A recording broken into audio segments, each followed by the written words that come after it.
গ্রামবাসীকে আন্তরিক অভিনন্দন শুভেচ্ছা জানাচ্ছি যে তারা সবাই আজকে আনন্দ করে গ্রামবাসীকে যে আনন্দ দেওয়ার ব্যবস্থা, সম্ভবত এখানে সাংস্কৃতিক অনুষ্ঠান আছে, বোঝাই যাচ্ছে তারা অ্যারেঞ্জমেন্ট করেছে। আছেন আপনাদের এই গ্রামেরই মেম্বার উপপ্রধান শেখর চন্দ্র বর্মন,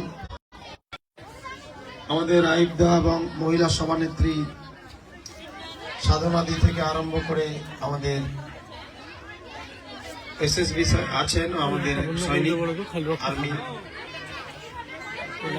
এবং আমাদের আরো কিরণ সমাজ অনেকে এখানে যুব ভাই বন্ধুরা আছেন এবং আপনারা গ্রামবাসী অনেকে আছেন। আমি সবাইকে ভক্তি ভরা নমস্কার, প্রণাম, সম্মান, শুভেচ্ছা এবং সরস্বতী পুজোর অনেক অনেক আন্তরিক অভিনন্দন, শুভেচ্ছা, প্রীতি, ভালোবাসা জানাচ্ছি। তাই এখানে এসে আমি খুব আনন্দিত যে ছোট ছোট অনুষ্ঠান হলো, পুজো পার্বণ হলো, গ্রামের অনুষ্ঠানে আমি আসছি। অষ্টপ্রহর, 16 প্রহর, 32 প্রহর, 64 প্রহর হলো, ব্যস্ত থাকলো আমি চেষ্টা করে আসার। তার ছেলেগুলো ফোন করেছিল, আজহার অনেকবার ফোন করছিল, আমাদের উপপ্রধান অনেকবার বলছিল। একটা সময় ভেবেছিলাম হয়তো আসতে পারবো না, অনেকগুলো কর্মসূচি আছে। তা যেহেতু আপনারা গ্রামবাসী আনন্দ করে অনুষ্ঠান করছেন, আমাকেও আহ্বান করছেন বা আমন্ত্রণ করেছেন, তা আমার দায়িত্ব কর্তব্য, সুযোগ পেলে কষ্ট হলো আসা। এসে আপনাদের উৎসাহ দেখে খুব ভালো লাগলো। মানে তোরা খায় আসেন না নি খায় আসেন, মনে হচ্ছে তোরা আজকে আমাদের নি খালো হবে, যে আনন্দ তোরা ছেন আজকে। মানে হাততালি দিয়ে তোমার মন ভরে যায়, পেট ভরে যাওয়া যেমন হয়, খুব জোরছে তোমার বোঝাবার। তোরা আনন্দের মধ্যে ছেন আজকে, তোরা আজকে অনুষ্ঠান জমাই ছাড়বে না। ও ওনা ফের মুখে ডাকবেন সেদিন, ওটা কীর্তন, ঠিক আছে চালাও। এরকম জোশ আনন্দ সহ আপনারা থাকেন, যত আনন্দ করবেন, যত উৎসবে থাকবেন, তত বেশি দিন বাঁচবেন, ভালো থাকবেন।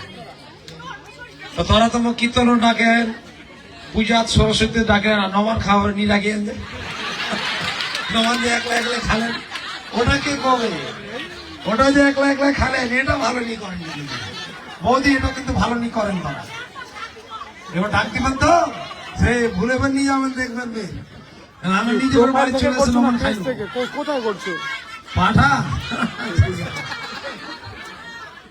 ঠিক আছে, একটা পাঠামিও দিয়ে দিন, তোমার খাই নেবে সবাই।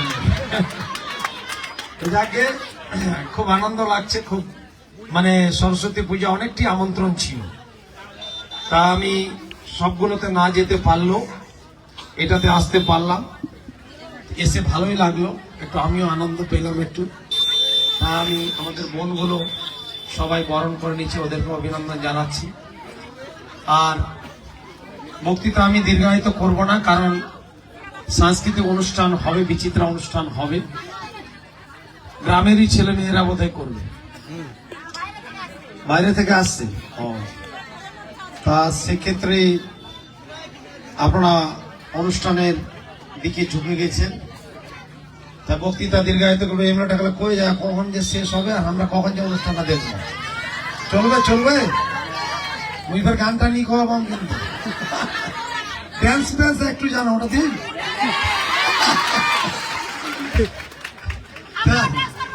মড ড্যান্স তো যদি তোরা দেখে নেন, আর জিন্দগি ভর তোরা আর কোনোদিন গান নাচ নিয়ে দেখবে, এত বাজে ড্যান্স, তাহলে আর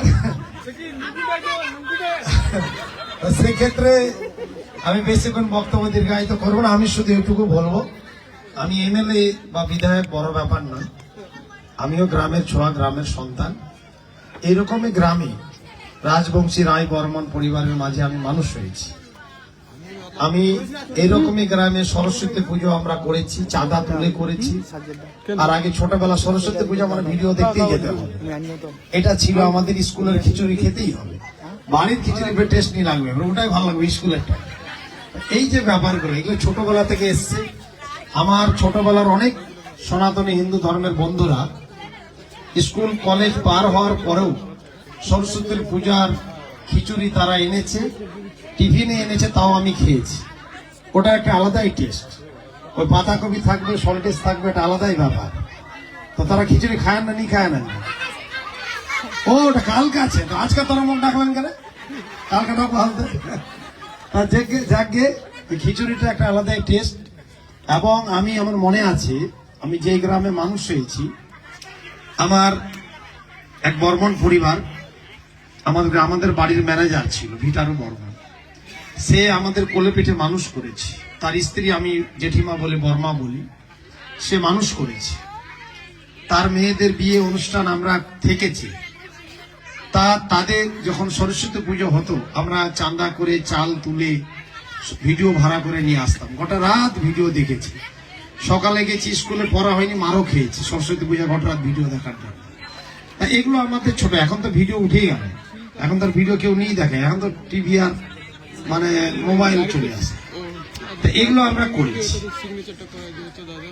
তাই আমি যে গ্রামে মানুষ হয়েছি, নবান হোক, বেহুলা লক্ষিন্দর সুন্দরের গান হোক, আমাদ উৎসব হোক, এদিকে আমাদ হবে না, আমিদ হয় না বোধ না, আমাদের কিন্তু খুব আমাদ হচ্ছিল, পাত্তা পড়ছিল লোক। তাই এগুলো মনসার গান হোক, বিশ্বহরির গান হোক, কিন্তু আমরা পড়েছি ময়না স্কুলে, ওখানে বিশ্বহরি থান ছিল। পরীক্ষা দেওয়ার সময় 2টা করে হাঁসের ডিমা আমরা দিয়ে দিয়েছিলাম, যে পরীক্ষাটা যাতে ভালো হয়। এটা আমরা অনেক করি ছোটবেলা। তা এইগুলো আমরা করে এসেছি। হিন্দু মুসলিম এগুলো বুঝিনি আমি। আমরা জাত ধর্ম বুঝি না, আমরা শিক্ষিত ছেলে, মানব ধর্ম বুঝি। তাই গ্রামের ওই হিন্দু পাড়ার লোকজন এখনো খুব ভালোবাসে। আমার বাবা মারা গেছিল, হিন্দু পাড়ার সবাই মাটি দিয়েছে। হিন্দু পাড়ায় যখন বিয়ে হতো, তাদের অনুষ্ঠানে আমরা সুপারি দিত, আমরা যেতাম, নবান্নও যেতাম। আমরা না গেলে অনুষ্ঠান হতো না। আমার দাদুকে জীবনের শেষ জীবন পর্যন্ত ওই আমাদের বাড়ির ম্যানেজার ভিটারু বর্মন ছিল, আমাদের জমি জায়গা যখন ভেস্ট হয়, সবাইকে আমরা ওটা দিয়েছিলাম বেটে। তা তাকে আমরা আমাদের মানুষ করেছে কোলে পিঠে। আমি বড় হয়েছি, তারপর জানতে পেয়েছি যে এরা আমার নিজের জেঠা না, অথচ নিজের মতো করে। আমার বিয়ের বরযাত্রী তো তারা গেছে, মানে এরকম একটা অনুষ্ঠান আমাদের সঙ্গে ছিল, সম্পর্ক আছে। তা যাকে ওদের অনেক অধিকার আমার প্রতি আছে। গ্রামের মন্দিরটার ক্ষেত্রে আমি অনেক হেল্প করে দিয়েছি, যেহেতু মানুষ হয়েছি। 16 প্রহর 32 প্রহর কীর্তন শুনেছি, আমার মা মাসিমারা। আর কীর্তন হয়েছে গ্রামে, আমরা চাল কালেকশন করেছি। তারপরে খিচুড়ি ভোগ রান্না হয়েছে, 2বার করে খেয়েছি। একবার সামনের দিক দিয়ে, পিছন দিক দিয়ে ঘুরে এসে খেয়েছি, খেয়েছি। এবার মাসিমারাও কীর্তন শুনতে এসছে। তাড়াতাড়ি সন্ধ্যাবেলা আমার মা, কাকিমা, মাসিমারা খেয়ে কীর্তন শুনতে গেছে। আধা রাত্রে আমরা হেঁটে হেঁটে এসেছি। এরকম আমাদের মধ্যে সম্প্রীতি ছিল। আমি এরকমই মানুষ হয়েছি। তা আমি যখন 21 সালে প্রথমে বিধায়ক হলাম, এমএলএ হলাম, তো প্রতিরাজ ইটাহার দিকে বলে, কে রে কোনটা মোছামান দাঁড়ায়, এনে কি যে করবে, আমার যে কি হবে। আমি মনে মনে হাসছিলাম। আমি বললাম যে গুজব, অপপ্রচার, পরনিন্দা বেশি দিন সমান চোখে দেখি। হিন্দু মুসলিম সবার মানুষের গায়ে একে রক্তের রং লাল, এখানে এই কোনো ব্যাপার নাই। আর আমি বলি, আমি জাত ধর্ম বুঝি না, আমি মানব ধর্ম বুঝি। আমি প্রথম ইটাহারে বলেছিলাম যে ইটাহারের বুকে পুলিশকে সামনে নিয়ে বলেছিলাম যে ইটাহারের বুকে যে যার ধর্ম নিশ্চিন্তে নির্বিঘ্নে নির্দ্বিধায় পালন করবে, উদযাপন করবে। যত বেশি বেশি পুজো অর্চনা, ধর্ম কর্ম, নামাজ, খ্রিস্টানদের উৎসব, আদিবাসীদের উৎসব, সনাতন হিন্দু সমাজের উৎসব, পুজো অর্চনা হবে, মানুষ বেশি করে করবে, তত মানুষের মন ভালো থাকবে, দেশ অরাজকতার পথে যাবে না, মানুষ ভুল কাজ করবে না। এটা আমি মনে করি। তাই আমি পুলিশকে বলেছিলাম, কেউ যদি ধর্ম নিয়ে বাড়াবাড়ি করে, বিশৃঙ্খলা করে, আমার পরিবারেরও যদি লোক হয়, আমাদের পার্টিরও লোক হয়, যে লোক হয়, তাকে ধরে চিরকালের জন্য জেলে পুরে দিতে হবে, এলাকায় রাখতে দেয়া যাবে না। ধর্ম যা যার সবাই করবে, এটা আমি বলে দিচ্ছি, পুলিশকে এটা বলে রেখেছি। তাই এই 5 বছরে কোন রকম ধর্ম নিয়ে বিশৃঙ্খলা, গন্ডগোল, অশান্তি হয়নি। হয়েছে কি শুনেছেন? হয়নি, হবেও না। যারা মিথ্যাচার গুজব করেছিল 21 সালে, তারা এখন লজ্জিত যে না, তো এরকম ছেলে না। এগুলো আমরা যতদিন বেঁচে থাকবো, ততদিন এই সম্প্রীতি থাকবে। কারণ আমাদের মধ্যে শান্তি, সম্প্রীতি, সৌহার্দ্য, সৌভ্রাতৃত্ব, যে ভালোবাসা, এটা একটা চিরন্তন বন্ধন, এটা অটুট রাখতে হবে। এটা বাঙালিদের চিরকালীন ঐতিহ্য, আমাদের শান্তি সম্প্রীতি। তাই আমার নেতা কর্মীদের পরিষ্কার এই কথা আমি বলি, ভাষণও বলি। আপনারা বোধহয় বিভিন্ন ভাষণ শুনলে এটা দেখবেন, এগুলো আমি বলি। আর পশ্চিমবঙ্গে এমন কোন এমএলএ নেই এরকম ঘন ঘন সব ধর্মের অনুষ্ঠানে আসবে, আমি আসি, তাতে আমার কষ্ট হয়। দুর্গাপূজাতে শতাধিক, মানে 100-র উপর দুর্গাপূজা, নবমী, অষ্টমী, দশমী, 3 দিনে আমি যাই। 3 দিনে 12টা অঞ্চলে অনেক দূর যাবি, হাই স্পিডে গাড়ি চালিয়ে আমি যাই। কোন আগের এমএলএ মন্ত্রীরা এরকম যায়নি, হিন্দু সমাজের মন্ত্রী এমএলএ থাকলেও যায়নি। আর 1 বছর না, আমি 4-5 বছর ধরে যাই। এবং আপনি জানবেন, আপনারা জানেন না, মানে 1 বছর আমার দাঁত তুলেছিলাম, গাল ফুলে গেছে, কথা বলতে পারছি না, যন্ত্রণা, তবু আমি কিন্তু প্রত্যেকটা পূজা দেখেছি। 1 বছর নবমী দশমী একদিনে হয়েছিল, অষ্টমী নবমী হয়েছিল না হয়নি? তোরা কবা পাবেন, হয়েছিল না হয়েছিল? তো ওদিনও আমি কিন্তু আরো বেশি করে, মানে মাত্র 3 দিন পাওয়া গেল। অষ্টমী নবমী একদিন হয়ে যাবে, সপ্তমী অষ্টমী নবমী একদিন, দশমী 3 দিন। দশমী দিন তো যায় না, 2 দিন। ওই 2 দিনে আবার 100টার উপর পূজাতে গেছিলাম। এর একার অষ্টপ্রহর, 16 প্রহর, 32 প্রহর, 64 প্রহর, প্রত্যেকটাতে আমি ভোগের চাল পাঠাই। আসি সশরীরে, সাধনাদিরা, আইব দ্বারা, আজাররা জানে, কার্তিক দ্বারা জানে, আমার উপাদানটাও জানে। জানে না, নিয়ে জানেন, জানে, তাহলে সবাই জানে। এবং বিজয়া সম্মেলনী, এই যে দুর্গাপূজা হয়, প্রত্যেকটা পুজো বিজয়া সম্মেলনী, বিজয়া সম্মেলনীতে আমি মোমেন্টো উপহার দিই, মিষ্টির হাড়ি দিই, গাছ দিই। এদিকে কেউ আছে, এদিকে কেউ পুজো হয়েছিল আশেপাশে?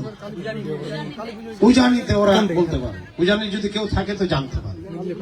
অভিনগর, মানে যারাই দুর্গা পূজা করে, কালী পূজা, লক্ষ্মী পূজা, বেলুন হয়, আমি আসি প্রত্যেকদিন। এই যে কিরণরা আছে, কোন একদিন এই টিমের কেউটা গেছিল, কেউ গেছিল, হাত তুলে তো গেছিল। আমি মিষ্টির হাড়ি দিয়েছিলাম, গাছ দিয়েছিলাম। ও গাছটা আছে, ও গাছটা পরে আমি দেখি মাঝে মধ্যে ছেনা নিচে, গাছটা একবার পানি টানি দিবেন, জল টল দিবেন, বড় করবেন গাছটা। তো এগুলো আমি দিকই আগে কেউ কোনো এমএলএ মন্ত্রী করেন। কেন? যেটা আমরা সম্প্রীতি রক্ষার জন্য। একটা এমএলএ যদি সব সনাতনী হিন্দু ধর্মের অনুষ্ঠানে যায়, তাহলে তার নেতা কর্মীরাও যাবে, পরিবেশটা ভালো থাকবে, থাকবে না নিয়ে থাকবে, ভালো থাকবে। এটার জন্য আমি যাই। তাই আপনারা আশীর্বাদ করবেন। মমতা বন্দ্যোপাধ্যায় আমাদের মুখ্যমন্ত্রী, তিনি ইটাহারের নাম মুখস্থ করেছেন, ইটাহারকে চিনেছেন, এই মাটিকে চিনিয়েছি আমি কষ্ট করে, অনেক লড়াই সংগ্রাম করে, অনেক কষ্ট করে। মমতা বন্দ্যোপাধ্যায় ইটাহারকে চিনে, অভিষেক বন্দ্যোপাধ্যায় ইটাহারকে চিনে। ইটাহারের যদি কোনোদিন বিপদ আপদ হয়, আমি থাকি, 1000 কোটি টাকা লাগলেও ইটাহারকে ফের বানিয়ে দিবে। তাই এই যে আমরা ইটাহারের মান সম্মান বাড়িয়েছি, এলাকায় শান্তি সম্প্রীতি তৈরি করেছি।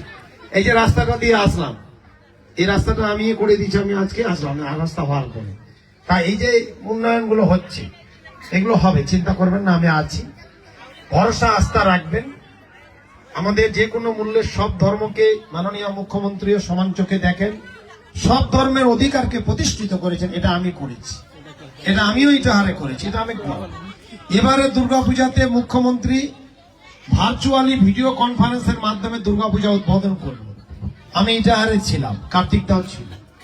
দুর্গাপূজা উদ্বোধন করে বলল মুখ্যমন্ত্রী, ওই যে মোশারফকে দেখতে পাচ্ছি ভিডিওতে, বলল মোশারফ, তুমি ইটাহারে যেভাবে সব ধর্মের লোককে নিয়ে ভালো করে চলো, আমি রিপোর্ট জানি, আমি খুব খুশি। তুমি এভাবেই চলবে। আর ইটাহার তো দূরের কথা, গোটা পাশের জেলাগুলোতে এভাবে সবাইকে চোখে দেখবে, বাড়তি দায়িত্ব দিয়েছে। তাই আপনাদের আমি ভাই বন্ধু সন্তানের মতো, এমএলএ বিধায়ক বড় ক্ষমতা, বড় ব্যাপার নয়। একসাথে আমরা থাকবো, ভালোভাবে থাকবো। আগামীতে সবাই আপনারা এক ঐক্যবদ্ধ, অভিন্ন থাকবেন এই সরকারের জন্য, মানুষের গরিব অসহায় দুস্থ মহিলাদের জন্য, লক্ষ্মীর ভান্ডার, বিভিন্ন সুবিধার জন্য। এই তো 31 তারিখ থেকে বিধানসভা শুরু হবে, 5-6 তারিখ অব্দি চলবে অধিবেশন। যদি সব ঠিকঠাক থাকে, সরকারের অনেক অভাব অনটন আছে, তারপরে হয়তো আপনাদের লক্ষ্মীর ভান্ডারও আবার বাড়ানোর চেষ্টা করবে সরকার। আমরা আছি, বিশ্বাস আস্থা রাখবেন, অনেক কিছু পাবেন। এটা পরিবারের মানুষের, গরিব অসহায় বয়স্ক লোক, আপনাদের সন্তান সন্ততি, আপনাদের শ্বশুর শাশুড়ি, আপনাদের রেখে আসা মা বাবা, তাদের পরিবার, আত্মীয় স্বজন, প্রতিবেশী, সকলের জন্য সরকারটাকে টিকিয়ে রাখতে হবে, তবেই আমরা সুযোগ সুবিধা পাবো, যেহেতু এটা রাজ্য সরকার আগামীতে সময় আসছে। তা আমি আর কথা দীর্ঘায়িত করবো না, ভবিষ্যতে আবার দেখা হবে।